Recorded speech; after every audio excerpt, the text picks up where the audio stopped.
নমস্কার বন্ধুরা, আজকে তোমাদের সাথে খুব সুন্দর একটা ভিডিও শেয়ার করব। আশা করি তোমাদের ভালো লাগবে। এখানে যেটা দেখতে পাচ্ছ সেখানে এটা হলো মা ষষ্ঠীর পুজো কিভাবে করা হয় সেই ভিডিও তোমাদের সাথে শেয়ার করব।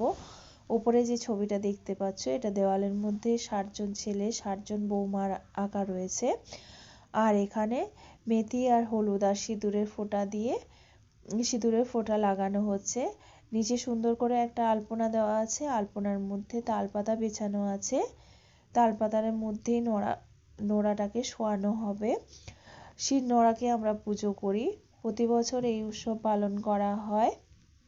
এটাকে বলা হয় পঞ্চমী। নোড়ার মধ্যে মেথি হলুদ সিঁদুরের ফোঁটা লাগিয়ে তালপাতার মধ্যে প্রথমে শুইয়ে দেওয়া হবে। তারপর সেম একইভাবে শিলের মধ্যে মেথি হলুদ সিঁদুরের ফোঁটা লাগানো হবে এবং নোড়ার মধ্যে শোয়ানো হবে। যেভাবে বাচ্চা মায়ের কোলে শুয়ে থাকে সেই একই রকম প্রসেসে এখানে শির নোড়াকে শোয়ানো হবে। দিয়ে ভালো করে একটা নতুন বস্ত্র দিয়ে চাপা দিতে হবে। প্রত্যেক বছরেই নতুন কাপড় দিয়ে মা শির নোড়াকে শুইয়ে রাখে।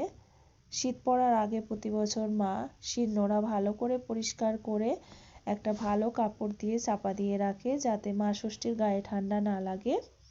প্রতি বছরই এটা করা হয়। যেহেতু এখন মিক্সিতে মশলা বাটা হয়, অবশ্য শিলনোড়ার প্রয়োজন হয় না, তাও মা প্রতি বছর শিলনোড়া ভালো করে পরিষ্কার করে চাপা দিয়ে রাখে।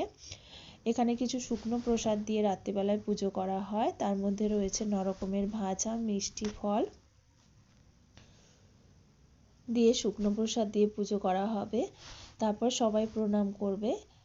বলা হয় মা ষষ্ঠীর কাছে কিছু চাইলে মা ষষ্ঠী ফিরিয়ে দেয় না। প্রতি বছরই এটা আমার মা করে থাকে। আর সকালবেলায় প্রসাদ দেওয়া হয় ভাত, আলু ভাজা, বেগুন ভাজা, বাঁধাকপি, এঁচোড় চিংড়ি, যা রান্না হয়, মাছ, এগুলো দিয়ে মা সকালবেলা গোটা সেদ্ধ, চিংড়ি মাছের মালাইকারি, এবছর এইগুলোই রান্না হয়েছিল। প্রতি বছর যা রান্না হয় তাই দিয়ে মা সকালে মা ষষ্ঠীর পুজো করে থাকে।